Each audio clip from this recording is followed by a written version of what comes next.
Picture this. You've got a game idea in your head. It's huge. It's your passion project, the one you've been dreaming about since you were a kid. It's got voice acting, open world exploration, custom combat systems, the whole works. So, you dive into development, full of hype, you open Unity, drag in a character controller, start blocking out scenes, and then everything breaks. The code doesn't work, the systems don't connect. Suddenly, that dream feels impossible. You didn't mess up, you just started too big. One of the biggest traps new developers fall into. So today, we're going to explain why starting with your dream game is the worst first step, and how you can still make that dream a reality one day. Hey, I'm Alfie from Slothcube Studios. We're a small indie team working on Whispers in the Dark. And yeah, we've absolutely tried to make the big dream game way too early. And I'm Cohen. We know how tempting it is to dive into something massive. We also know what it feels like when that dream crashes down and takes your motivation with it. And I'm Bobby. We're here to help you avoid that. If you're a first time dev or struggling to get your dream game off the ground, this video is for you. The first mistake: thinking that your dream game is a good starting point. It's not. Most dream games are way too big. They've got combat systems, inventory, multiplayer, voice acting, cutscenes, all stacked on top of each other.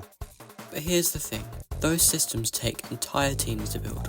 Animation alone can destroy your timeline. Even getting a decent UI up and running can take weeks if you're doing it solo. When you start with something that's complex, every bug becomes a wall. Every task takes 10 times longer than you expect. You're not just making a game, you're juggling 10 different careers at once. And here's where it gets emotional. When you hit a wall over and over again, you start to feel like maybe you're just not good enough. The self-doubt really starts to creep in.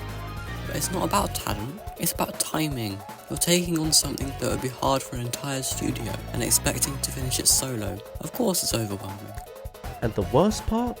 You start to hate the game you once loved. Not because it's a bad idea, but because you weren't ready for it yet. So what do you do instead? Start smaller. Way smaller. Like one mechanic, one level, no menus, kind of small.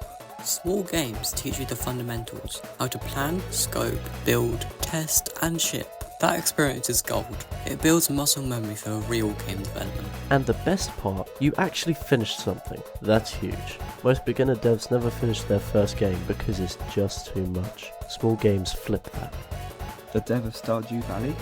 He spent years making smaller games and learning C# before ever touching the farming sim. Team Cherry? Before Hollow Knight, they made mobile games and Flash experiments. Those tiny projects sharpened their skills. Even Undertale started as a small battle system demo. It didn't become a full game until after years of iteration. Wait, don't skip ahead. I just want to briefly advertise the Roblox animated series, Piggy, the Untold Story. They're looking for talented people to join their team regardless of your interests. Voice acting, animation, this is your opportunity to obtain practical experience and join an enthusiastic artistic community.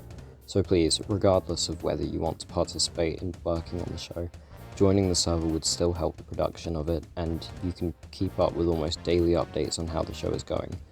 I'll let you get back to the video now. We've made that mistake. We jumped into big horror games before we had a clue about what we were doing. Systems collapsed, motivation tanked, classic burnout. But when we pivoted, when we started making all the small prototypes with clear goals, things changed. We learned Unreal Engine, refined our pacing, got better fast. Eventually, that led to Whispers in the Dark. We scoped chapter 1 small, tight environments, focused puzzles, and one terrifying atmosphere. Not the whole dream, but the first step toward it. Finishing even a tiny game is an emotional high. Someone plays it, says, "This was cool," and suddenly your motivation skyrockets. That's the fuel you need. You build confidence. You start seeking patterns. What works, what doesn't. How to fix bugs quickly, and how to design around your limitations. You go from, I have a cool idea, to, I know how to bring that idea to life. And that shift, well, that's just everything. So no, you shouldn't start with your dream game. Not because it's too ambitious, but because you owe it to that dream to get better first. Build small, learn fast, stack wins. And when you're ready, that big game, it will still be there and you'll be able to finish it. If you found this helpful, drop a like, hit subscribe, and play our small game in the description to see how we're building our dream one piece at a time. Don't give up. Just start smart. We believe in you.